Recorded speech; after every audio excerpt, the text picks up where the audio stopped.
boxing.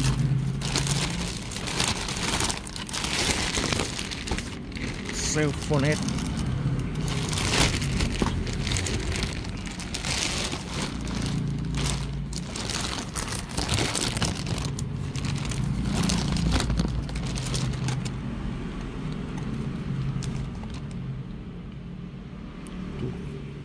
Không dây.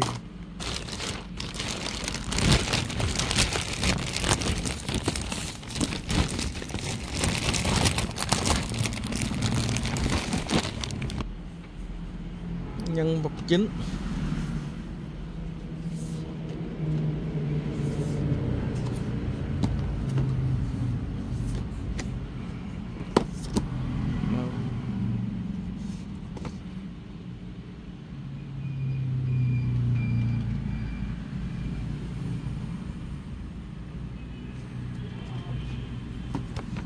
Giá này chưa khuyến mãi còn 1,2 triệu.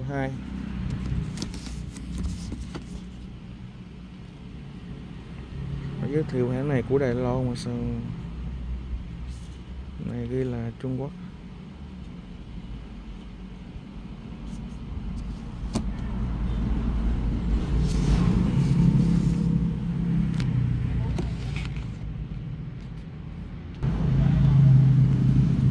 Rất đẹp.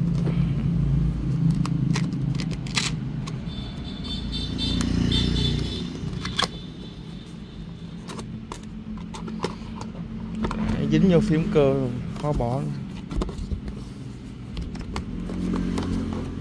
Đây là cái nắp để mình đậy lại thì không xài, khỏi bụi nó vô. Bỏ đi.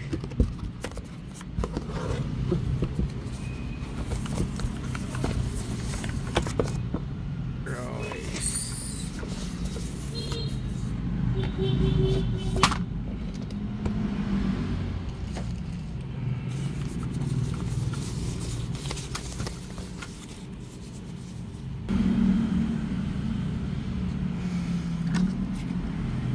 Này xanh matcha màu trắng, hướng dẫn sử dụng. Bỏ qua đi, này có đâu hướng dẫn sử dụng.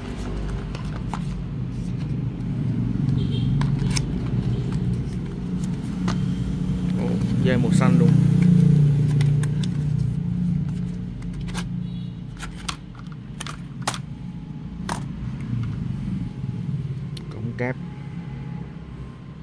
Cổng cáp này giữ cẩn thận. Cổng cáp này là 300-400 ngàn một cổng. Nếu mà mình mua mình bị hư 300-400 ngàn một cổng. Đắt khủng khiếp. Này, nó cho mình mấy cái khay khác để mình muốn đổi. Mình không thích màu này mình đổi qua. Cho mình số phím. Cái này để mình gỡ nè. Mình gỡ mấy khay khác lên. Đây nó sẽ cho mình một số phím.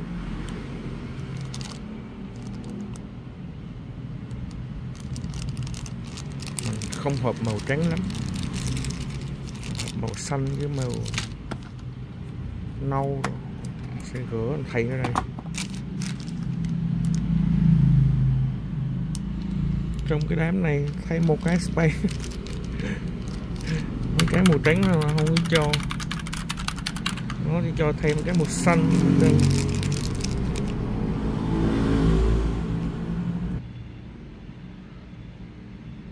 Mà khỏi thay đi. Màu mềm 2 màu được rồi. Thêm màu nâu vô nữa. 2-3 màu. Đây chỗ nhét cáp vô nè. Cái này là cái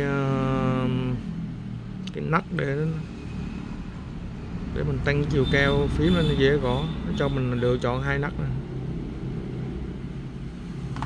Chung ai đã xài ra phím cơ rồi thì gõ mấy bàn phím này là một sự kinh khủng rất lớn, khó bỏ. Kiền tiếng này.